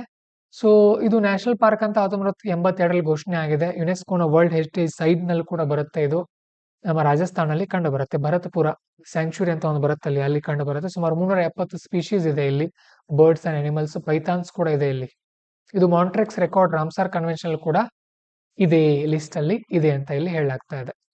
ಸರಿ, next scheme for hydro electrical project ಅಂತ ಬರುತ್ತೆ. ಇದರಲ್ಲಿ ನನಗೆ ಯಾವುದೇ ರೀತಿಯ ಪ್ರಿಲಿಮ್ಸ್ ಅಂಶಗಳು ಕಂಡು ಬಂದಿಲ್ಲ. Next environmental compensation guidelines for battery wastage ಅಂತ ಬಂದಿರುತ್ತೆ. ಸೊ ಇಲ್ಲಿ ಎಕ್ಸ್ಟೆಂಡೆಡ್ ಪ್ರೊಡ್ಯೂಸರ್ ರೆಸ್ಪಾನ್ಸಿಬಿಲಿಟಿ ಅಂತ ಒಂದು ಟರ್ಮ್ ಬರುತ್ತೆ. ಏನಂತ ಅಂದ್ರೆ, ಯಾರು ಪ್ರೊಡ್ಯೂಸ್ ಮಾಡ್ತಾ ಇದಾರೆ ಆ ಒಂದು ಪ್ರಾಡಕ್ಟ್ ಮಾರ್ಕೆಟ್ ನಲ್ಲಿ ಹೋದ್ಮೇಲೆ ಅದು ನಾಶ ಆಗುವಂತ ಟೈಮಲ್ಲಿ ಅದನ್ನ ಚೆನ್ನಾಗಿ ಡಿಸ್ಪೋಸ್ ಮಾಡೋದು, ಪರಿಸರಕ್ಕೆ ಹಾನಿ ಆಗದೆ ತರ ನೋಡ್ಕೊಳ್ಳೋ ಜವಾಬ್ದಾರಿ ಓನರ್ ಅಂತ ಇಲ್ಲಿ ಟರ್ಮ್ ಬರುತ್ತೆ. ಓಕೆ, ಸೊ ಆ ರೀತಿಯಲ್ಲಿ ಅಂಶಗಳು ನಮಗೆ ಕಂಡು ಬರ್ತಾ ಇದೆ. ನೆಕ್ಸ್ಟ್ ಇಂಡಿಯಾ ಜರ್ಮನಿ ಪ್ಲಾಟ್ಫಾರ್ಮ್ ಅಷ್ಟೊಂದು ಇಂಪಾರ್ಟೆಂಟ್ ಇಲ್ಲ. Next energy transition principles by UN ಅಂತ ಇದೆ. ಇದು ಸ್ವಲ್ಪ ಇಂಪಾರ್ಟೆಂಟ್ ಅನಿಸ್ತಾ ಇದೆ ನನಗೆ, ನೋಡೋಣ. UN secretary generals panel on critical energy transition minerals ಅಂತ ಬರುತ್ತೆ. ಕ್ರಿಟಿಕಲ್ ಎನರ್ಜಿ ಟ್ರಾನ್ಸಿಷನ್ ಮಿನರಲ್ಸ್ ಅಂತಾರೆ ಏನು, ಇವು ನಮ್ಮ ಇತ್ತೀಚೆಗೆ ಹೊಸದಾಗಿ ರಿನ್ಯೂಯಬಲ್ ಎನರ್ಜಿಯನ್ನು ನಾವೇನ್ ಮಾಡ್ತಾ ಇದೀವಲ್ಲ, ನವೀಕರಿಸಬಹುದಾದಂತ ಇಂಧನ, ಅಲ್ಲಿ ಬಳಸುವಂತ ಒಂದು ಮಿನರಲ್ಗಳ ಬಗ್ಗೆ ಇದೆ. ಯಾವುವು ಅಂತ ಅಂದ್ರೆ ರೇರ್ ಅರ್ತ್ ಎಲಿಮೆಂಟ್ಸ್ ಅಂತ ಬರುತ್ತೆ. Copper, cobalt, nickel, lithium, graphite, cadmium, selenium. ಹೆಸರು ನೆನ್ಪಿಟ್ಕೊಡ್ರಿ, ಕೇಳ್ತಾರೆ. Okay, those are very important. So ಇದಕ್ಕೋಸ್ಕರ ಕೆಲವೊಂದು ರೂಲ್ಸ್ ಗಳನ್ನು ಕೂಡ ಗೌರ್ಮೆಂಟ್ ಅವರು ಮಾಡ್ತಾ ಇದ್ದಾರೆ, UN ಅವರು ಮಾಡಿದ್ದಾರೆ, ವಿಶ್ವಸಂಸ್ಥೆಯವರು. ಇನ್ನು ಇಂಟರ್ನ್ಯಾಷನಲ್ ರೈನೋದವರು ಒಂದು ರಿಪೋರ್ಟ್ ಅನ್ನ ಬಿಡುಗಡೆ ಮಾಡಿದ್ದಾರೆ ರೈನೋಗಳ ಬಗ್ಗೆ. ರೈನೋ ಅಂದ್ರೆ ಏನು, ಗೇಂಡಾಮೃಗ. ಜಗತ್ತಿನಲ್ಲಿ ಸುಮಾರು 28,000 ರೈನೋಸ್ ಉಳಿದಿದೆ ಅಂತೆ. ಆಮೇಲೆ ಭಾರತದಲ್ಲಿ ಕೆಲವೊಂದು ರೈನೋಸ್ ಇದೆ, ಆಮೇಲೆ ಆಫ್ರಿಕಾದಲ್ಲಿ ಕೂಡ ಇದೆ. ವ್ಯತ್ಯಾಸ ಏನಂತ ನೋಡೋಣ ಈಗ, ತುಂಬಾ ಇಂಪಾರ್ಟೆಂಟ್ UPSC ಪ್ರಿಲಿಮ್ಸ್ಗೆ ಇದು. ಆಫ್ರಿಕನ್ ರೈನೋ ವೈಟ್ ಕಲರ್ ದಲ್ಲಿ ಇರುತ್ತೆ. ಮತ್ತೆ ಎಲಿಫೆಂಟ್, ಆನೆಗಳ ನಂತರ ಭೂಮಿ ಮೇಲೆ ಇರುವಂತ ಅತಿ ದೊಡ್ಡ 2ನೇ ಪ್ರಾಣಿ ಇದು. ಇಂಡಿಯನ್ ರೈನೋ ಕಲರ್ ಚೇಂಜ್ ಇರುತ್ತೆ, ನಮ್ದು ವೈಟ್ ಇರಲ್ಲ ಅಲ್ವಾ. So Indian rhino is largest all Asian rhino. ಏಷ್ಯಾದಲ್ಲೂ ಕೂಡ 3 ಟೈಪ್ ರೈನೋಸ್ ಬರುತ್ತೆ. ಇಂಡಿಯನ್ನು, ಆಮೇಲೆ ಇದು ಇಲ್ಲಿದೆ ಇದು ಸುಮಾತ್ರನ್ನು ಮತ್ತೆ ಜಾವನ್ನು. ಅದರಲ್ಲಿ ಇಂಡಿಯನ್ ಅತಿ ಹೆಚ್ಚು ಏನದು ಲಾರ್ಜೆಸ್ಟ್ ದೊಡ್ಡದಿದೆ. ನೆಕ್ಸ್ಟ್ ಅಪಿಯರೆನ್ಸ್ ಯಾವ ತರ ಇರುತ್ತೆ ಅಂತ ನೋಡಿದಾಗ ಆಫ್ರಿಕನ್ ರೈನೋ ಒಂದು ಸ್ವಲ್ಪ ಲೆಸ್ ಆರ್ಮರ್ಡ್ ಅಂತ ಕಾಣುತ್ತೆ. ಅದ್ರ ಮೇಲೆ ಏನದು ಒಂದು ರೀತಿ ಶಸ್ತ್ರಸಜ್ಜಿತವಾಗಿ ಕಾಣಲ್ಲ. ಅದು ನೋಡಿದ್ರೆ ನೀವು ಫೋಟೋ ನೋಡಿದ್ರೆ ಗೊತ್ತಾಗುತ್ತೆ. ಬಟ್ ಅಗ್ರೆಸಿವ್ ಜಾಸ್ತಿ ಇರುತ್ತೆ ಅದು. ನಮ್ಮ ಇಂಡಿಯನ್ದು ತುಂಬಾ ಆರ್ಮರ್ಡ್ ಅಂದ್ರೆ ಶಸ್ತ್ರಸಜ್ಜಿತವಾಗಿರೋ ತರ ಒಂದು ರೀತಿ ಸೈನಿಕನ್ ತರ ಕಾಣುತ್ತೆ. ಬಟ್ ಅಗ್ರೆಸಿವ್ ಇರಲ್ಲ ನಮ್ಮದು. ಆಫ್ರಿಕನ್ ರೈನೋದು 2 ಹಾರ್ನ್ಸ್ ಇರುತ್ತೆ ಕೊಂಬುಗಳು. ಇಂಡಿಯನ್ ರೈನೋದು ಒಂದೇ ಇರುತ್ತೆ. ಸುಮಾತ್ರನ್ ರೈನೋದು 2 ಇರುತ್ತೆ ಕೊಂಬುಗಳು. ಇಂಡಿಯನ್ ರೈನೋದು ಒಂದೇ. ಇಂಡಿಯೋ ಮತ್ತು ಜಾವನ್ ಓಕೆ ಅವೆರಡು ಒಂದೇ ಕೊಂಬಿರುತ್ತೆ. ಏಕ ಕೊಂಬಿನ ಗೆಂಡಾಮೃಗ ನಮ್ಮದು. ಮತ್ತೆ ಆಫ್ರಿಕಾದವರು ರೈನೋಗಳಿಗೆ ಜಾಸ್ತಿ ಈಜೋಕ್ ಬರಲ್ಲ ಚೆನ್ನಾಗಿ. ಬಟ್ ಇಂಡಿಯಾದು ಚೆನ್ನಾಗಿ ಈಜುತ್ತೆ. ಇಂಡಿಯಾ ಏಷ್ಯಾ ರೈನೋದು. ಆಮೇಲೆ ಫೈಟ್ಸ್ ವಿತ್ ಹಾರ್ನ್ಸ್. ಆಫ್ರಿಕಾದು ಕೊಂಬುಗಳಿಂದ ಹೋರಾಡುತ್ತೆ. ಈ ಇಂಡಿಯನ್ ಮತ್ತೆ ಏಷ್ಯನ್ ರೈನೋಸು ಹಲ್ಲುಗಳಿಂದ ಹೋರಾಡುತ್ತೆ. ಅವು ಆಫ್ರಿಕನ್ ರೈನೋಸು ನೆಲದ ಮೇಲೆ ಹುಲ್ಲುಗಳನ್ನ ಬಾಗಿ ತಿನ್ನುತ್ತೆ. ಇವು ಒಂದ್ ಸ್ವಲ್ಪ ಎತ್ತರವಾಗಿರೋ ಹುಲ್ಲು ಮತ್ತೆ ಸಣ್ಣ ಸಣ್ಣ ಮರಗಳನ್ನ ತಿನ್ನುತ್ತೆ. ಬಾಗಿ ಹುಲ್ಲನ್ನ ಮೇಯಲ್ಲ ಇವು ಇಂಡಿಯನ್ಸ್. ನೆಕ್ಸ್ಟ್ ಎಲ್ಲೆಲ್ಲಿ ಕಂಡು ಬರುತ್ತೆ ಇವು ನಿಯರ್ ಥೆಟರ್ಡ್ ಇದೆ. ವೈಟ್ ಬ್ಲ್ಯಾಕ್ ರೈನೋ ಅಂತ ಒಂದು ಕಂಡು ಬರುತ್ತೆ ಆಸ್ಟ್ರೇಲಿಯಾ ಆಫ್ರಿಕಾದಲ್ಲಿನೇ. ಕ್ರಿಟಿಕಲ್ ಎಂಡೇಂಜರ್ಡ್ ಇದೆ ಅದು. ನಮ್ಮ ಇಂಡಿಯನ್ ರೈನೋ ವಲ್ನರೇಬಲ್ ಇದೆ. ವೈಲ್ಡ್ ಲೈಫ್ ಪ್ರೊಟೆಕ್ಷನ್ ಆಕ್ಟ್ ನಾವು 1972 ನಲ್ಲಿ ಹಾಕಿದೀವಿ. ಇಷ್ಟು ನೆನ್ಪಿಟ್ಕೊಡ್ರಿ ಸಾಕು. ಇಂಡಿಯನ್ ವಲ್ನರೇಬಲ್ ಇದೆ. ನೆಕ್ಸ್ಟ್ ಪ್ರೊಜೆಕ್ಟ್ ಟೈಗರ್ ಅಂತ ಹೇಳಿದೆ ನಿಮಗೆ. ಪ್ರೊಜೆಕ್ಟ್ ಟೈಗರ್ ಅಂತ ಹುಲಿಗಳ ರಕ್ಷಣೆಗೋಸ್ಕರ ಮಾಡಿದ್ರೆ ಅದನ್ನ. ಹಾಗೇನೆ ಪ್ರೊಜೆಕ್ಟ್ ಚೀತಾ ಅಂತ ಅದ್ರ ಅಡಿಯಲ್ಲಿ ಇತ್ತು. ಪ್ರೊಜೆಕ್ಟ್ ಡಾಲ್ಫಿನ್ ಅಂತ ಒಂದು ಮಾಡಿದ್ದಾರೆ. ಪ್ರೊಜೆಕ್ಟ್ ಎಲಿಫೆಂಟ್ ಅಂತ ಇತ್ತು. ಸೊ 2023-24ರಲ್ಲಿ ಪ್ರೊಜೆಕ್ಟ್ ಟೈಗರ್ ಎಲಿಫೆಂಟ್ ಅನ್ನ ಮರ್ಜ್ ಮಾಡಿದ್ದಾರೆ ಭಾರತ ಸರ್ಕಾರದವರು. ಸ್ವಲ್ಪ ಜಿಪ್ಪನ್ ತನ ಮಾಡಿದ್ದಾರೆ. That is wrong concept. Next coalition for disaster resilient infrastructure ಅಂತ ಬರುತ್ತೆ. ಭಾರತ ಸರ್ಕಾರ ಇದನ್ನ ಅಂತಾರಾಷ್ಟ್ರೀಯ ಮಟ್ಟದಲ್ಲಿ ಮುನ್ನೆಲೆಗೆ ತಂದಿತ್ತು. ಇದು ಎಲ್ಲಿ ಆರಂಭ ಆಯಿತು? 2019ರಲ್ಲಿ ವಿಶ್ವಸಂಸ್ಥೆಯಲ್ಲಿ ಆರಂಭ ಆಯಿತು. ಇದು ವಿಶ್ವಸಂಸ್ಥೆಯ ಆಕ್ಷನ್ ಸಮಿಟ್ ನಲ್ಲಿ ಸುಮಾರು 40 ದೇಶಗಳು ಇದರ ಅಡಿಯಲ್ಲಿ ಬರುತ್ತೆ. ಏನಂತ ಅಂದ್ರೆ ಈ ಒಂದು ವಿಪತ್ತುಗಳಾಗಿರತ್ತಲ್ಲ ಆಗ ಎಲ್ಲರೂ ಸೇರ್ಕೊಂಡು ನಾವು ಪ್ರಯತ್ನ ಪಡೋಣ ಅಂತ ಹೇಳ್ತಾರೆ. ಅದಕ್ಕೋಸ್ಕರ ಹಾಗೇನೆ ಸ್ಯಾಂಡೈ ಫ್ರೇಮ್ವರ್ಕ್ ಅಂತ ಬರುತ್ತೆ. This is related to disaster risk. Disaster ಅಂದ್ರೆ ಏನು? ವಿಪತ್ತು ಅಂದ್ರೆ ಏನು? ಪ್ರವಾಹ ಬರೋದು, ಬರಗಾಲ ಬರೋದು. ಓಕೆ, ಸ್ಯಾಂಡೈ ಫ್ರೇಮ್ವರ್ಕ್ ಅಂದ್ರೆ ಎಲ್ಲಾದ್ರೂ ಕೇಳಿದ್ರೆ ನೆನಪಿಟ್ಕೊಳ್ಳಿ, that is related to disaster. Next tardigrades ಅಂತ ಬರುತ್ತೆ. ಟಾರ್ಡಿಗ್ರೇಡ್ಸ್ ಏನಿವು ಅಂತ ಅಂದ್ರೆ ಪ್ರಾಣಿಗಳು ಒಂದು ರೀತಿವು. 8 ಕಾಲಿನ ಪ್ರಾಣಿಗಳು. ಎಲ್ಲಿದ್ವು? ನೀರಲ್ಲಿರುವಂತ ಪ್ರಾಣಿಗಳಿದ್ವು ಮೊದಲು. ಸೊ ಇತ್ತೀಚೆಗೆ ಇವುಗಳ ಫಾಸಿಲ್ಸ್ ಪಳೆಯುಳಿಕೆಗಳು ಕಂಡು ಬಂದಿದೆ ಅಂತೆ. ಅಷ್ಟೇ, ಮತ್ತೇನಿಲ್ಲ. ಇಷ್ಟೆಲ್ಲ ಡೀಪ್ ಆಗಿ ಹೋಗಲ್ಲ ಅವರು. ಕೆಲವೊಂದು ಇಂಪಾರ್ಟೆಂಟ್ ಅಂಶಗಳಿದೆ ಇದ್ರ ಬಗ್ಗೆ. ಎಕ್ಸ್ಟ್ರೀಮ್ ಎನ್ವೈರನ್ಮೆಂಟಲ್ ಕಂಡೀಷನ್ ಕೂಡ ಇದ್ರೂ ಕೂಡ ಇವು ಬದುಕ್ತಾ ಇದ್ವು. ಫುಲ್ ಚಳಿ ಇದೆ, ತುಂಬಾ ಬಿಸಿಲಿದೆ ಅಂದ್ರೆ ಇವಕ್ಕೆ ಏನೂ ಆಗ್ತಾ ಇರಲಿಲ್ಲ. ಆಮೇಲೆ ಒಂದ್ಸಾರಿ ಇವೇನ್ ಮಾಡ್ತಾ ಇದ್ವು, ತಮ್ಮ ಮೆಟಬಾಲಿಕ್ ಆಕ್ಟಿವಿಟಿ, ತಮ್ಮ ಜೈವಿಕ ಕ್ರಿಯೆನ ಸ್ಟಾಪ್ ಮಾಡಿಕೊಂಡು ಆಮೇಲೆ ಸ್ವಲ್ಪ ವರ್ಷ ಆದ ನಂತರ ಮತ್ತೆ ಜೀವನವನ್ನ ಶುರು ಮಾಡುವಂತ ಶಕ್ತಿನೂ ಕೂಡ ಇದರಲ್ಲಿತ್ತು. ಈ 2 ಅಂಶ ನೆನ್ಪಿಟ್ಕೊಳ್ಳಿ. ಪ್ರಿಲಿಮ್ಸ್ ಅಲ್ಲಿ ಕೇಳ್ತಾರೆ. ಏನು ಇದ್ರ ಹೆಸರು? ಟಾರ್ಡಿಗ್ರೇಡ್ಸ್. ನೋಡ್ರಿ ಹೆಸರು ಈ ತರ ಕನ್ಫ್ಯೂಸ್ ಆಗುತ್ತೆ. ಟಾರ್ಡಿಗ್ರೇಡ್ಸ್ ಉಚ್ಚಾರ ಮಾಡ್ಬೇಕು, ಬಾಯಿಂದ ನೆನಪುಳಿಯುತ್ತೆ. ನೆಕ್ಸ್ಟ್ ಫ್ರಿನಾರ್ಕ್ನೆ ಡಿಸಿಪೈನ್ಸ್ ಅಂತ ಇವೊಂದು ರೀತಿ ಜಾಡ್ಬುಡಿ, ಅಥವಾ ನಾವು ಉತ್ತರ ಕನ್ನಡ ಜಾಡ್ಬುಡಿ ಅಂತ ಕರಿತೀವಿ. ಏನವು? ಸ್ಪೈಡರ್ ಅನ್ನೋ ಕನ್ನಡದಲ್ಲಿ ಏನಂತೀವಿ ನಾವು? ಕಮೆಂಟ್ ಮಾಡಿ, ನನಗೆ ನೆನಪು ಬರ್ತಾ ಇಲ್ಲ. ಮೂಲೆಯಲ್ಲಿ ಇರುತ್ತಲ್ಲ, ಜಾಳಿಗೆ ಕಟ್ಟಿರುತ್ತೆ ಅದು. ಓಕೆ, ಅಷ್ಟೇ, ಮತ್ತೇನಿಲ್ಲ. ನೆಕ್ಸ್ಟ್ ವಾಟರ್ ಸ್ಪಿನಾಚ್ ಅಂತ ಇದೆ. ವಾಟರ್ ಸ್ಪಿನಾಚ್ ಅಂತ ಅಂದ್ರೆ ಏನಿದು? ಇದೊಂದು ರೀತಿ ಸಸ್ಯ, ನೀರೊಳಗಡೆ ಬೆಳೆಯುತ್ತೆ. ತುಂಬಾ ಒಳ್ಳೆಯದು, ಆರೋಗ್ಯ ಕೂಡ ಒಳ್ಳೆಯದು. ವಿಟಮಿನ್ B9 ಇರುತ್ತೆ ಇದರಲ್ಲಿ. ತುಂಬಾ ನ್ಯೂಟ್ರಿಷಿಯಸ್ ಆಗಿರುತ್ತೆ. ಐರನ್ ಕಂಟೆಂಟ್ ಕೂಡ ಇದರಲ್ಲಿ ಇರುತ್ತೆ ಅಂತ ಹೇಳ್ತಾ ಇದ್ದಾರೆ. ನೆಕ್ಸ್ಟ್ ಎಕ್ಸರ್ಸೈಸ್ ಐಕ್ಯ ಅಂತ ಇದೆ. ಇಂಡಿಯನ್ ಆರ್ಮಿ ಅವ್ರದ್ದು, ಇಂಪಾರ್ಟೆಂಟ್ ಇಲ್ಲ. ಅಟಕಾಮಾ ಸಾಲ್ಟ್ ಫ್ಲಾಟ್ ಎಲ್ಲಿದೆ ಏರಿಯಾ ಇದು ಅಂತ ನೋಡ್ಕೊಳ್ರಿ. ಹೇಗಿದೆ ಅಂತ ಒಂದ್ಸಾರಿ ನೋಡ್ಕೊಳ್ರಿ. ಸೊ ಇಲ್ಲಿ ಏನಾಗಿದೆ, ಸ್ಟಡಿ ರಿಸರ್ಚರ್ಸ್ ಮಾಡಿದ್ದಾರೆ. ಎಲ್ಲಿ ಅಂತಂದ್ರೆ ಲಿಥಿಯಂ ಅನ್ನ ತೆಗಿತಾ ಇದ್ದಾರೆ. ಚಿಲೆನಲ್ಲಿ ಅಟಕಾಮಾ ಡೆಸರ್ಟ್ ಅಂತ ಬರುತ್ತೆ. ಚಿಲೆ ಎಲ್ಲಿದೆ? ಸೌತ್ ಅಮೆರಿಕಾದಲ್ಲಿ. ಅಟಕಾಮಾ ಡೆಸರ್ಟ್ ನ ಪಕ್ಕದಲ್ಲಿ ಇದು ಕಂಡು ಬರುತ್ತೆ. ದೊಡ್ಡ ಸಾಲ್ಟ್ ಲೇಕ್ ಇದೆ, ಉಪ್ಪಿನ ಸರೋವರ. ಅದ್ರ ಮೇಲೆ ಒಂದು ಸಾಲ್ಟ್ ಇದೆ, ವೈಟ್ ಸರ್ಫೇಸ್ ಸಾಲ್ಟ್. ಅದು ಕರಗ್ತಾ ಇದೆ ಅಂತ ಹೇಳ್ತಾ ಇದ್ದಾರೆ. ಯಾಕೆ? ಲಿಥಿಯಂ ಅನ್ನ ತೆಗಿತಾ ಇದಾರೆ ಅಲ್ಲಿ. ಸೊ ಅದಕ್ಕೋಸ್ಕರ ಅದು ಮುಳುಗ್ತಾ ಇದೆ ಅಂತ ಹೇಳ್ತಾ ಇದ್ದಾರೆ. ಅಲ್ಲಿ ಪಕ್ಕದಲ್ಲಿ ಒಂದು ಸ್ಯಾನ್ ಪೆಡ್ರೋ ರಿವರ್ ಅಂತ ಇದೆ. ಸೊ ಒಂದ್ ಸ್ವಲ್ಪ ಮ್ಯಾಪ್ ನಲ್ಲಿ ನೋಡ್ಕೊಳ್ರಿ. ಓಕೆ, ಸೊ ಇಷ್ಟನ್ನ ನೋಡಿದ್ರೆ ನಮ್ಮ ಸೆಕ್ಯೂರಿಟಿ ಮತ್ತು ಎನ್ವೈರ್ಮೆಂಟ್ ಮುಗಿಯುತ್ತೆ. ನಾವು ಸುಮಾರು ಎಷ್ಟು ಪುಟ ಕವರ್ ಮಾಡಿದ್ವಿ ಅಂತ ಅಂದ್ರೆ UPSC-ನ 91 ಪುಟವನ್ನ ಕವರ್ ಮಾಡಿದ್ವಿ ನಾವು ಸೆಪ್ಟೆಂಬರ್ದು. ಇನ್ನೊಂದು 30 ಪುಟ ಇದೆ. ನೆಕ್ಸ್ಟ್ ಕ್ಲಾಸಲ್ಲಿ ಮಾಡ್ಕೊಡ್ತೀನಿ ನಾನು ನಿಮಗೆ. ಅದರ ನಂತರ ಓನ್ಲಿ IAS ಮ್ಯಾಗಝಿನ್ ಸ್ಟಾರ್ಟ್ ಆಗುತ್ತೆ. ನೋಡ್ಕೊಡ್ರಿ ಚೆನ್ನಾಗಿ. ಯಾವುದೇ ಕಾರಣಕ್ಕೂ UPSC ಓದೋರು ಮ್ಯಾಗಝಿನ್ಗಳನ್ನ ಮಿಸ್ ಮಾಡೋ ಹಾಗಿಲ್ಲ. ಕೆಲವೊಂದು ಇಂಪಾರ್ಟೆಂಟ್ ಟರ್ಮ್ಸ್ ಇರುತ್ತೆ, ಟಾಪಿಕ್ಸ್ ಇರುತ್ತೆ, ಅದೇ ಪ್ರಶ್ನೆಗಳು ಡೈರೆಕ್ಟ್ ಆಗಿ ಬಂದಿರುತ್ತೆ UPSC ನಲ್ಲಿ. ಕರೆಂಟ್ ಅಫೇರ್ಸ್ ಲಿಂಕ್ ಮಾಡಿನೇ ಕೇಳ್ತಾ ಇದ್ದಾರೆ. ತುಂಬಾ ಈಸಿ ಇರುತ್ತೆ, ಯು ಕ್ಯಾನ್ ಸಾಲ್ವ್ ಇಟ್. ನಾವು ಸಂಪೂರ್ಣ 2025ಕ್ಕೆ ಏನೇನು ಬೇಕೆಲ್ಲ ಕವರ್ ಮಾಡಿ ಕೊಡ್ತೀವಿ. That is our responsibility. ನೀಟಾಗಿ ಕೇಳ್ಕೊಂಡು ನಾನು ಎಷ್ಟು ಹೇಳ್ತೀನಿ ಅಷ್ಟನ್ನ ಮಾಡ್ತಾ ಹೋಗ್ರಿ. Okay, all the best, have a great day. Class ಇಷ್ಟ ಆಗಿದ್ರೆ ಕಮೆಂಟ್ ಮಾಡಿ, ಮುಂದೆ ಬೇಕು ಅಂದ್ರೆ ಎಸ್ ಅಂತ ಹೇಳ್ರಿ. ಓಕೆ, ನಿಮ್ಮ ಸ್ನೇಹಿತರು ಕೂಡ ಶೇರ್ ಮಾಡಿ. Have a great time.